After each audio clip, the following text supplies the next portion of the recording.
Yo, what's up guys, my name is Mr. Freeze2244 and welcome to the July patch notes for Hitman 3. And we're just going to dive straight in. Basically, I'm going to leave the link in the description if you want to follow along with me. I'm going to leave the most important things on the screen as well. But from the top, it says Hitman 3 July patch arrives on Tuesday, July 27th, which is today, and signals the start of the Season of Lust. As the fourth act of the 7 Deadly Sins, the Season of Lust brings new premium content and a new permanent event for Hitman 3 owners. All Hitman 3 owners, that is, not just the paid DLC owners. So plus there's new and returning elusive targets, new unlocks to earn through featured contracts, and the Gold Baller makes its long-awaited debut as an unlockable item. The July patch prepares the game for that content and also brings fixes and improvements. So in terms of this month's content, I'm going to be getting to that in a separate video because we don't have the full details on that yet. So we'll get through that on a separate video, so make sure you are subscribed for that. But from the top, on here it says the patch overview. Hitman 3 will be updated to version 3.5 on all platforms. The patch releases obviously today, 1 PM UTC, 3 PM Central European Summertime, and 6 AM Pacific. Maintenance starts 1 hour before the release of all patch on all platforms, and the game servers for each platform will come back online once they've been checked and verified. As such, there is no set end time for the maintenance window. Updates will be posted on the official iInteractive Twitter account. Usually it's about 4 hours, 4 or 5 hours. I think judging from the last time, it was about around 5 to 6 hours or so. So that's the amount of time you can really expect. So don't expect it to come on straight away. The patch size is approximately between 3 to 4 gigabytes on all platforms. And on Stadia and Switch, you don't have to download or install any patches. It's already automatically done for you. So the first things first is the 7 Deadly Sins Act 4 in Lust. It's the premium content. It says your journey through Hitman 3's Deadly Sins continues with Act 4 Lust. This time you're in Berlin. This new content includes the Lust Assignation Escalation, a unique one-stage contract that tasks you with hunting down safes and blowing them open. Alternatively, keys are available. To collect intel on a secret admirer, collect the clues and observe everyone on the dance floor to identify the secret admirer and the pretenders. Each time you start the contract, the admirer will be randomly selected to make each playthrough different and put all your sleuthing skills to the test. Completing the Lust Assignation brings 3 unique rewards. First, the Scarlet Suit, a red snakeskin suit complemented by matching driving gloves and sunglasses, and the perfect outfit to wear when winning hearts or breaking them. Next, the Serpent's Bite, which is a remotely detonated explosive that is crafted to look like a loosely coiled snake. It's made with only the most discriminating and aesthetic assassins in mind, if not the most discreet. Finally, the Serpent's Tongue is a unique crossbow loaded with blinding darts. The red and black snake motive is a guaranteed conversation starter. So it's blinding darts, so it's going to be like the flashbang, but without the bang, I'm assuming. Because if you're just basically firing essentially flashbang arrows at them, that isn't very good. But we'll see. Hopefully it hasn't got a loud bang, but I'm going to be prepared to be disappointed because in an ideal world, the blinding darts would silently shoot one target, or whoever the NPC is. Hopefully we get at least 2 darts, not just 1 or something like that. But we'll get these blinding darts, take out one NPC, and it will last for about 5, maybe, yeah, 10 seconds. Around about 8 to 10 seconds or so. I think that's a decent amount of time to actually take advantage of the item. Otherwise, what is the point? It's not like people use flashbangs in their runs anyway. So the flashbang effect, or the flash effect, or the blinding effect, I should say, should have a decent amount of length of time to actually work. Otherwise, it's pointless. But we'll see. We'll test it and we'll get through to it. Next thing on the agenda is the Dartmoor Garden Show. This is the new permanent event, inverted commas. It says, welcome to Dartmoor Garden Show, a brand new, free and a permanent event for all Hitman 3 owners that arrives on August 5th, so it's next week. The unique event is Dartmoor, like you've never seen it before, with bright skies above. 4 distinct gardens have been installed in the mansion grounds to showcase the pinnacle of horticultural excellence from around the world. Each garden has been curated by a world-class gardener and will present their best blooms to 3 judges, who you might recognise as familiar characters from the opening of the Burj Al Ghazali in Dubai. With unique installations, new gardeners, and returning characters as the judges, there's a lot going on, but we're just getting started.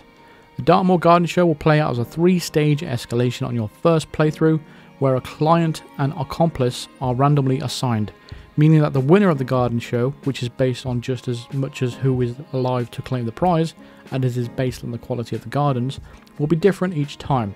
Once you've completed all 3 stages once, you'll unlock the Summer Sightseeing Suit, the perfect companion for your future playthroughs. You'll also unlock Deterministic Mode, which can be activated by resetting the escalation back to stage 1 and choosing a newly unlocked starting location.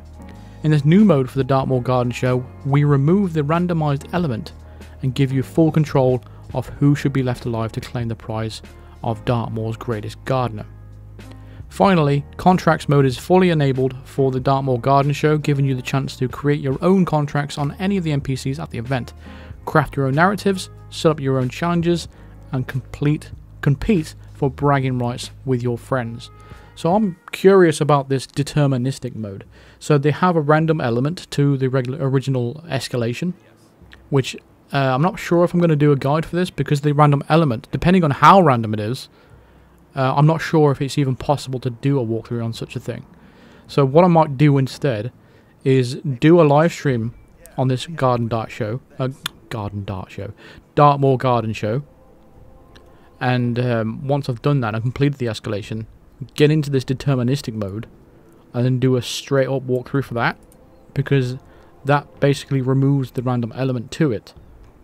So, you know, we'll have more control over it. So depending on what else goes into it, yeah, that's basically the plan of what I'm going to do on the channel.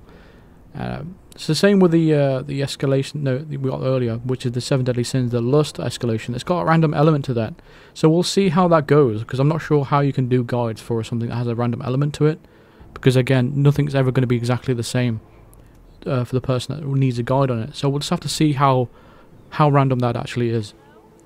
It's cool that they're adding a contracts mode for it though, but again, this feels like a missed opportunity once again. They've made all these changes, which seemed a lot to be really cool changes to Dartmoor, and it's lost its potential. It has a lot of potential, but it's lost all of that in the fact that it's been bundled into an escalation. I don't understand why they keep doing this. They have that potential there. They've made all these changes for Dartmoor, and you've just thrown it into an escalation that nobody really is going to play again after a month. I just don't know why they do this. They could have added challenges for this, added killing opportunities, added a briefing, and there you go. You've got a fully fledged out mission that people will probably pay £8 for. You know, it just feels like a missed opportunity. Anyway, next in the patch notes, it goes on to mention the featured contract awards. It says the Season of Lust brings another milestone reward for completing featured contracts. Rack up 50 completions across the Hitman 3 locations, and the SMG Raptor by Ruby Rude is yours to keep. So it's that big pink SMG right there. Next is the new Unlockables. It says finally here, the ICA Gold Baller will be added to Hitman 3 with a July patch, and can be unlocked by completing the newly added Untouchable challenge. Head to the Carpathian Mountains and complete the Untouchable campaign mission to add this highly requested weapon to your inventory. If you've already completed the campaign, you'll need to complete the mission again to trigger the unlock. So you have to complete that train mission once again. It takes a couple of minutes. Just do it real quick, rush through it, and you'll be able to get this nice looking gold baller in your inventory to use across whatever map you want to. So, moving on to the main thing, the general issues of the patch notes. This is here. 3.5, language support. We've added full text localization to all in-game menus and subtitles for the following languages and all platforms: Russian, Traditional Chinese, Simplified Chinese. All players will be able to access these languages after downloading the 3.5 patch. Insignificant Japanese support as well. General stability resolved several issues, rolled out improvements on online connectivity, as well as fixed several issues that could cause the game to crash or be unstable. Hopefully that's in Dartmoor, because that's the only map I seem to get crashes in. Just on the outside of the map. So if you start in the garden on the Dartmoor area and you approach the house, the manor house, that's the area where it starts crashing. And it's happened several times. I'm on PS5, but it happens on PC as well. Next, Xbox Access Pass. We've made a back-end change to address an issue that could prevent some Xbox players from accessing their Hitman 1 or Hitman 2. Affected players should be able to access all of their own content within Hitman 3 with no further issues. Gamma Series X. We've resolved an issue for Xbox that could cause some tiles in the menus to flicker if the gamma correction was set any value lower than 1. Statistically speaking, we've tweaked several issues with the statistics page, including incorrect mastery levels being displayed, several visual elements not being displayed correctly, and certain progress bars that didn't fill up as expected. I hate that these are being held back by featured contracts, escalations, that prevents you from getting 100% on a lot of things. Featured contracts unlocked. We've tweaked a few issues with players being unable to earn the items attached to the featured contracts milestone challenges despite fulfilling the requirements. There's several causes for this, but we've worked through the various constellations and made adjustments for the known causes. Players who have completed the aforementioned challenges should all see all the relevant rewards unlocked in their inventory after the 3.5 update. Then it goes on to list the trophies, achievements, and the challenges that have been fixed. So we've listed all the trophies and achievements and challenges that should have their unlock conditions tweaked in this patch below. Fly tipping challenge, the jig is up challenge, shortcut killer trophy achievement, master of terror trophy achievement, and train surfing. So a lot of people have been having problems with these challenges, so apparently they're now all been fixed, especially the jig is up. People have been complaining about a lot, so I'm glad that's fixed. We can get on to do the 100% walkthrough, well, not the walkthrough, but 100% live stream whenever we can get to that. Concept audio, we've resolved an issue with the audio rate of the Concept 5 firearm doesn't match the visual fire rate. Nobody cares. Credit where it's due. We've updated the in-game credits to reflect work done since the last patch. Okay, cool. They'll do that every month. There's no device-specific patch notes. What we've got in Dartmoor. We've added the Dartmoor Garden Show to the Dartmoor destination. Read about it above. Blah blah blah. We resolved an issue where some subtitles will appear twice during the sloth depletion. We resolved an issue that could cause Agent 47 to vault onto a plant pot in Dartmoor. Okay, cool. We resolved an issue that could cause... What's the point of putting that in the patch notes? Like, why? Oh, it's funny. We've resolved an issue that could cause guards to engage in combat with 47 when he is disguised as the investigator, even though he is following Alexa at her request. For Berlin, the Satu situation, we've resolved an issue that could cause the target to enter an idle state during the Satu Mare Delirium. Chongqing, this is we've resolved an issue that certain prompts in Chongqing would display placeholder text in several languages. Resolved an issue that where some dialogue subtitles were not triggered in Chongqing when interacting with a terminal in the facility. Resolved an issue that could cause guards in combat to continuously fire Agent 47 even though he's out of sight. Guards will now disengage from combat and attempt to search for 47 as expected. Okay, cool, nice AI change. Argentina, Sniper Assassin question mark. We've resolved an issue where Sniper Assassin challenge in Mendoza didn't mention that a sniper rifle was required in certain languages. Tomato Tamara. We've resolved an issue where Diana's dialogue would refer to Tamara as Timara in some subtitled dialogue. Again, it's such a small little thing that's wrong, and they go and make a whole entire note about it. I don't know why they bother putting this sort of thing in the game, in the patch notes. Who's really going to notice? Checkmate. We've resolved an issue where the Gaucho guard in the tech room drinks his mate incorrectly. What? The guard in the tech room drinks his mate incorrectly.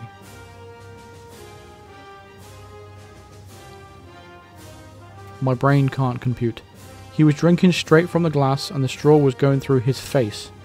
Now he'll use the metal straw. Drink his mate? Do you mean drink his drink?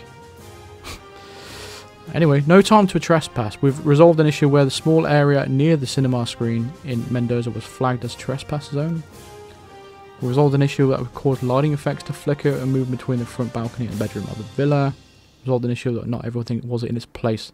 So I'm assuming that's to do with the gold baller.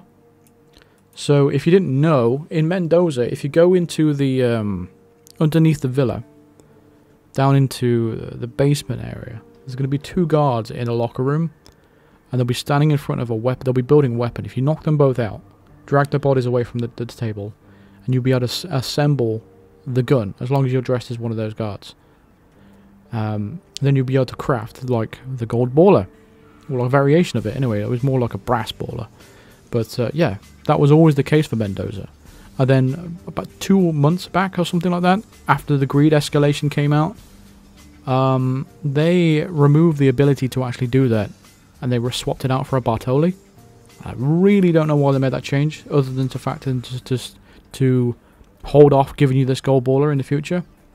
I don't believe that was a bug at all. I'm not going to believe that. I think they put it back in just because a lot of people complained about it. But yeah, apparently you can probably craft the fact that they've brought it up says to me that you can build the gold baller again. But the fact that you've got a better one, there's no point. Location change in Carpathian Mountains. Silent weapons. We've resolved an issue that could prevent the weapon sound from the Hawk 21 Pale and the ICA Tactical Shotgun Covert from playing when used by NPCs. We resolved an issue that could cause inconsistencies during the end cinematic of the Untouchable mission. And finally, legacy location changes in Hitman 1 and Hitman 2, lighting issues. Resolved further lighting issues on legacy locations that were caused after new tweaks to Hitman 3 lighting, vignettes, bloom and textures in dark areas have been improved with these changes. Santa Fortuna and fly tipping. We've resolved an issue that prevented players from unlocking the fly tipping challenge in Santa Fortuna. We've resolved an issue where the concealed indicator was missing from certain foliage inside the Mumbai train yard. We've resolved an issue that where the carpet in Doctor's Hut could trigger a significant lens flare when viewed from specific angles. We resolved an issue that could make it impossible to progress the Water Horse mission story depending on 47's actions. I'd like them to fix the huge gap in the wall in the Haven Island Villa as well. So if you go into where the jacuzzi is, people from the other side of the villa can see through several walls. There's a huge gap there. I'm assuming it's just like the walls not lining up properly. Something to do with that in the map building. But yeah, hopefully they will get around to fixing that, because that's a bigger issue than probably any of those that I've mentioned. Actually, maybe not. Yeah, maybe not. Okay, but that, unfortunately, that is all. It's not really a significant amount there in the patch notes. There's nothing, no major changes or anything like that. Nothing game changing. Mainly, really, it was just to announce more details about the garden show and the lust. So hopefully we got something else better in the content through July. That comes up a little bit later on when we get more details on that. But obviously we'll do a separate video on that. But yeah, we'll get to be doing all the videos today. So that's going to do it for this video. So thank you very much for watching. Feel free to drop a like on the video if you enjoyed it. Subscribe if you are new to the channel. And drop a comment in the comment section to let me know your thoughts on this. I'm interested. But yeah, thank you very much for watching, and I'll see you guys in the next video. Cheers.